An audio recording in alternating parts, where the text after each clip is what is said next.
Hi hello ಎಲ್ಲರಿಗೂ ನಮಸ್ಕಾರ. ಪೂಜಾ ಅಡುಗೆ ಮನೆಗೆ ಎಲ್ಲರಿಗೂ ಸ್ವಾಗತ. ನಾ ಇವತ್ತ ಪಕ್ಕಾ ರೆಸ್ಟೋರೆಂಟ್ ಸ್ಟೈಲ್ ಒಳಗಿನ ಕಾಜು ಮಸಾಲಾನ ಹೆಂಗ್ ಮಾಡೋದು ಅಂತೇಳಿ ತೋರ್ಸಾತೇನಿ. ನೀವ ರೆಸ್ಟೋರೆಂಟ್ಗಳ್ಗೆದು ಹೋಗಿ ಊಟ ಮಾಡ್ತಿರ್ತೀರಿ, ಆದ್ರ ಅಲ್ಲಿ ಅಂತ ರೆಸಿಪಿಗಳ್ನ ಹೆಂಗ್ ಮಾಡೋದು ಅಂತ ಗೊತ್ತಿರಂಗಿಲ್ಲಲ್ಲ. ಸೊ ಅದ ಟೇಸ್ಟ್ ಒಳಗನ ಮನ್ಯಾಗ ಹೆಂಗ ಕಾಜು ಮಸಾಲಾನ ಮಾಡೋದು ಅಂತ ನೋಡ್ಕೊಂಡ್ ಬರೋಣ ಬರ್ರಿ ಹಂಗಾರ. ನಾ ಇಲ್ಲೇ ಕಾಜು ಮಸಾಲ ಮಾಡಕ್ಕೆ ಒಂದು ಪಾತ್ರೆನ ಒಲೆ ಮ್ಯಾಲ ಇಟ್ಟೇನಿ. ಅದಕ್ಕೆ ಸ್ವಲ್ಪ ನೀರನ್ನ ಹಾಕಾತೀನಿ.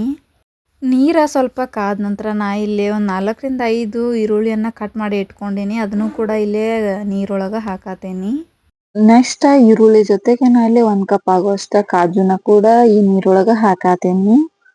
ಈರುಳ್ಳಿ ಮತ್ತು ಕಾಜು ಎರಡು ಸಾಫ್ಟ್ ಆಗ್ಬೇಕು ಅಲ್ಲಿವರೆಗೂ ಕುದಿಸ್ಕೊಂಡ ತಗೋಬೇಕು. ಸೊ ನೋಡಾಕತ್ತಿರ್ಬೋದು ನೀವೀಗ ಕಾಜು ಮತ್ತೆ ಈರುಳ್ಳಿ ನೀರೊಳಗ ಚೆನ್ನಾಗಿ ಬೆಂದ್ಬಿಟ್ಟಿದಾವ. ಈರುಳ್ಳಿ ಅಂತೂ ಕಾಣಾಕತ್ತೇ ಇಲ್ಲ. ಸೊ ಇವಾಗ ನಾನು ಗ್ಯಾಸ್ನ ಆಫ್ ಮಾಡ್ಕೊಳತೀನಿ. ಗ್ಯಾಸ್ನ ಆಫ್ ಮಾಡ್ಕೊಂಡ್ಬಿಟ್ಟು ನಾ ಇಲ್ಲಿ ಒಂದು ಮಿಕ್ಸಿ ಜಾರ್ನ ತಗೊಂಡು ಅದ್ರೊಳಗಿರೋ ನೀರನ್ನೆಲ್ಲ ಬಸದ ಕಾಜು ಮತ್ತೆ ಈರುಳ್ಳಿಯನ್ನು ಒಂದು ಮಿಕ್ಸಿ ಜಾರ್ಗೆ ಹಾಕಾತೀನಿ. ಇದು ಚೆನ್ನಾಗಿ ಆರಿದ್ಮೇಲೆ ಗ್ರೈಂಡ್ ಮಾಡ್ಕೊಂಡ್ ಬರ್ಬೇಕು. ಸೊ ನಾ ಇಲ್ಲೇ ಗ್ರೈಂಡ್ ಮಾಡ್ಕೊಂಡು ಬಂದೇನಿ. ಗ್ರೈಂಡ್ ಮಾಡ್ಕೊಂಡಿದ್ಮ್ಯಾಗ ನಾನು ನಿಮ್ಗೆ ತೋರ್ಸಾತೇನಿ ಈ ಪೇಸ್ಟ್ ಯಾವ ರೀತಿ ಥಿಕ್ನೆಸ್ ಐತಿ ಅಂತ ಹೇಳಿ. ಪೂರ್ತಿ ಸಣ್ಣಗೆನ ಗ್ರೈಂಡ್ ಮಾಡ್ಕೊಂಡ್ ಬರ್ಬೇಕು. ನೋಡಾಕತ್ತಿರ್ಬೋದು ನೀವ, ನಾನು ತೋರ್ಸಾತೇನಿ ನಿಮ್ಗ. ನೆಕ್ಸ್ಟ್ ನಾ ಇಲ್ಲೇ ಒಲಿ ಮೇಲೆ ಒಂದು ಪಾತ್ರೆನ ಇಟ್ಕೊಂಡಿದ್ದೀನಿ. ಅದಕ್ಕೆ ಸ್ವಲ್ಪ ತುಪ್ಪ ಮತ್ತು ಎಣ್ಣೆನ ಹಾಕಾಕತ್ತೇನಿ. ನೀವು ಬೇಕಾದ್ರೆ ಎಣ್ಣೆ ಅಷ್ಟ ಕೂಡ ಯೂಸ್ ಮಾಡ್ಕೋಬಹುದು. ತುಪ್ಪ ಹಾಕಿರೋ ರುಚಿ ಆಗ್ತೈತಿ. ಎಣ್ಣೆ ಚಲೋತೆಗೆ ಕಾದ್ಮ್ಯಾಗ ನಾ ಇಲ್ಲೇ ಸ್ವಲ್ಪ ಗೋಡಂಬಿನ 2 ಭಾಗ ಮಾಡಿ ಇಟ್ಕೊಂಡಿದ್ನಿ. ಅದನ್ನ ಎಣ್ಣೆ ಒಳಗೆ ಹಾಕಾತೇನಿ. ಗೋಡಂಬಿ ಮಾತ್ರ ಚೆನ್ನಾಗಿ ಕಲರ್ ಬರ್ಬೇಕ ಅಲ್ಲಿವರೆಗೂ ಫ್ರೈ ಮಾಡ್ಕೊಂಡ ತಗೊಳತೇನಿ. ಮಿನಿಮಮ್ ಅಂದ್ರೂ ಒಂದ್ 2 ನಿಮಿಷನಾದ್ರೂ ಫ್ರೈ ಮಾಡ್ಬೇಕ. ಅವಾಗ ಕಲರ್ ಬರ್ತಾವ. ನಾವು ಅಲ್ಲಿ ಲೋ ಫ್ಲೇಮ್ನಾಗ ಇಟ್ಕೊಂಡನ ಫ್ರೈ ಮಾಡ್ಕೋಬೇಕು, ಇಲ್ಲಾಂದ್ರೆ ಬೇಗನೆ ಹೊತ್ಕೊಂಡ್ಬಿಡ್ತಾವು. ಸೊ ಪರ್ಫೆಕ್ಟ್ ಆಗಿ ಫ್ರೈ ಆಗ್ಯಾವ. ಸೊ ನೋಡಾಕತ್ತಿರ್ಬೋದು ನೀವ ಯಾವ ರೀತಿ ಕಲರ್ ಬಂದಾವ ಅಂತ. ಈ ರೀತಿ ಇರ್ಬೇಕಾದ್ರೆ ನಾನು ತೆಗೆದ ಸೈಡಿಗೆ ಒಂದು ಪ್ಲೇಟ್ ಒಳಗ ಇಟ್ಕೊಳತೇನಿ. ಎಣ್ಣೆ ಚಲೋತಾಗೆ ಕಾದಿರ್ತೈತಿ. ಅದ ಕಾದ ಎಣ್ಣೆ ಒಳಗ ನಾನಿಲ್ಲಿ ಮಸಾಲೆ ಐಟಮ್ಸ್ಗಳ್ನ ಹಾಕಾತೀನಿ.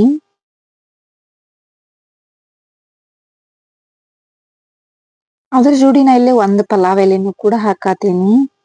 ಎಲ್ಲಾ ಫ್ರೈ ಆದ್ಮ್ಯಾಗ ನಾ ಇಲ್ಲೇ ಸ್ವಲ್ಪ ಸಾಸಿವೆನ ಹಾಕೊಳತೇನಿ. ಮತ್ತ ಸ್ವಲ್ಪ ಜೀರಿಗೆನೂ ಕೂಡ ಹಾಕಾತೇನಿ.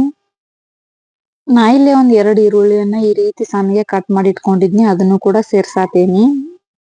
ಈರುಳ್ಳಿ ಒಳಗಿರೋ ಹಸಿ ವಾಸನೆ ಎಲ್ಲ ಹೋಗ್ಬೇಕ ಅಲ್ಲಿವರೆಗೂ ಈರುಳ್ಳಿಯನ್ನ ಫ್ರೈ ಮಾಡ್ಕೊಂಡ ತಗೋಬೇಕು. ಈರುಳ್ಳಿ ಫ್ರೈ ಆಗ್ತಿರ್ಬೇಕಾದ್ರೆ ನಾ ಇಲ್ಲಿ ಶುಂಠಿ ಬೆಳ್ಳುಳ್ಳಿ ಪೇಸ್ಟ್ ಅನ್ನು ಕೂಡ ಹಾಕಾತೇನಿ. ಶುಂಠಿ ಬೆಳ್ಳುಳ್ಳಿ ಪೇಸ್ಟ್ ಒಳಗಿರೋ ಹಸಿ ವಾಸನೆ ಕೂಡ ಹೋಗ್ಬೇಕು. ಅದನ್ನು ಕೂಡ ಎಣ್ಣೆ ಒಳಗೆ ಚೆನ್ನಾಗಿ ಫ್ರೈ ಮಾಡ್ಕೋಬೇಕು. ಈರುಳ್ಳಿ ಕರೆಕ್ಟ್ ಆಗಿ ಫ್ರೈ ಆದ್ಮ್ಯಾಗ ನಾನು ಒಂದ್ ದೊಡ್ಡ ಗಾತ್ರದ ಟೊಮೆಟೊನ ಸಣ್ಣದಾಗಿ ಕಟ್ ಮಾಡಿ ಇಟ್ಕೊಂಡಿದ್ನಿ. ಅದನ್ನು ಕೂಡ ಸೇರ್ಸಾತೇನಿ. ಸೇರ್ಸಿದ ನಂತರ ಟೊಮೆಟೊ ಸಾಫ್ಟ್ನೆಸ್ಸಿಗೆ ಬರ್ಬೇಕಾ ಅಲ್ಲಿವರೆಗೂ ಟೊಮೆಟೊನು ಕೂಡ ಎಣ್ಣೆ ಒಳಗ ಫ್ರೈ ಮಾಡ್ಕೊಂಡ ತಗೋಬೇಕು. ಟೊಮೆಟೊ ಫ್ರೈ ಆಗ್ತಿರ್ಬೇಕಾದ್ರ ನಾ ಇಲ್ಲೇ ಸ್ವಲ್ಪ ಅರಿಶಿನ ಹಾಕಾತೇನಿ. ಸ್ವಲ್ಪ ಗರಂ ಮಸಾಲೆನ ಹಾಕಾತೇನಿ. ಸ್ವಲ್ಪ ಕೊತ್ತಂಬರಿ ಪುಡಿನೂ ಕೂಡ ಹಾಕೊಳ್ಬೇಕು. ಸ್ವಲ್ಪ ಜೀರಿಗೆ ಪುಡಿನೂ ಕೂಡ ನಾ ಇಲ್ಲೇ ಸೇರ್ಸಾತೀನಿ. ಜೀರಿಗೆನ ಹಾಕಿದೇನ್ ಕೂಡ ಸ್ವಲ್ಪ ಪೌಡರ್ನು ಕೂಡ ಹಾಕಾತೀನಿ. ಎಲ್ಲಾನು ಹಾಕಿದ್ಮ್ಯಾಗ ಈ ರೀತಿ ಒಂದ್ಸಲ ಸೌಟ್ ತಗೊಂಡ ಕೈ ಆಡಿಸ್ಕೊಳ್ಬೇಕು. ನೆಕ್ಸ್ಟ್ ನಾ ಇಲ್ಲೇ ರುಚಿಗೆ ತಕ್ಕಷ್ಟ ಅಚ್ ಖಾರದ ಪುಡಿಯನ್ನ ಹಾಕಾತೀನಿ. ಖಾರ ಜಾಸ್ತಿ ತಿನ್ನೋರ ಜಾಸ್ತಿ ಹಾಕ್ಬೋದ, ಕಡಿಮೆ ತಿನ್ನೋರ ಕಡಿಮೆ ಹಾಕ್ಬೋದ. ನಮ್ಮ ಮನ್ಯಾಗ ಇಲ್ಲೇ ಖಾರ ಜಾಸ್ತಿ ಯಾರು ತಿನ್ನಂಗಿಲ್ಲ, ಅದಕ್ಕ ನಾನ ಜಾಸ್ತಿ ಹಾಕಾತಿಲ್ಲ. ಎಲ್ಲಾನು ಹಾಕಿ ಕಲ್ಸಿದ ನಂತರ ನಾ ಇಲ್ಲೇ ಪೇಸ್ಟ್ ಮಾಡಿ ಇಟ್ಕೊಂಡಿರ್ತಕ್ಕಂಥ ಕಾಜು ಪೇಸ್ಟ್ನ ಸೇರ್ಸಾತೀನಿ. ಹಾಕಿದ್ಮ್ಯಾಗ ಒಮ್ಮೆ ಸೌಟ್ ತಗೊಂಡ ಹಿಂಗ ಮಿಕ್ಸ್ ಮಾಡ್ಕೋಬೇಕು. ಒಗ್ಗರಣಿ ಮತ್ತೆ ಕಾಜು ಪೇಸ್ಟ್ ಸರಿಯಾಗಿ ಮಿಕ್ಸ್ ಆಗ್ಬೇಕಾ ಅಲ್ಲಿವರೆಗೂ ಮಿಕ್ಸ್ ಮಾಡ್ಕೊಳ್ಬೇಕು.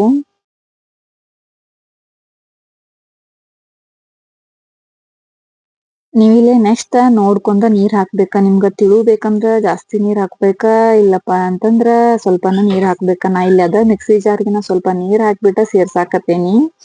ಥಿಕ್ನೆಸ್ ಸ್ವಲ್ಪ ಗಟ್ಟಿ ಇದ್ರೇನೆ ಇದು ರುಚಿ ಆಗತ್ತ. ಹಿಂಗಾಗಿ ನಾನು ಜಾಸ್ತಿ ನೀರನ್ನ ಸೇರ್ಸಾಕತ್ತಿಲ್ಲ. ನೆಕ್ಸ್ಟ್ ನಾ ಇಲ್ಲಿ ಇದಕ್ಕ ಸ್ವಲ್ಪ ಸಕ್ಕರೆನ ಹಾಕಾತೇನಿ. ಸಕ್ಕರೆ ಹಾಕೋದ್ರಿಂದ ರುಚಿ ಕೊಡತ್ತ. ನೆಕ್ಸ್ಟ್ ನಾ ಇಲ್ಲೇ ರುಚಿಗೆ ತಕ್ಕಷ್ಟು ಉಪ್ಪನ್ನು ಕೂಡ ಸೇರ್ಸಾತೇನಿ.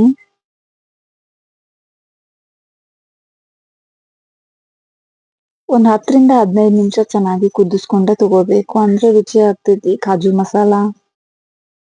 ಸೊ ಕರೆಕ್ಟ್ ಆಗಿ ಕುದಿಯತೈತಿ. ಇವಾಗ ನಾವಿಲ್ಲೇ ಫ್ರೈ ಮಾಡಿ ಇಟ್ಕೊಂಡಿರ್ತಕ್ಕಂತಹ ಕಾಜುನ ಈ ಮಸಾಲೆಗೆ ಸೇರಿಸ್ಕೊಳ್ಬೇಕು.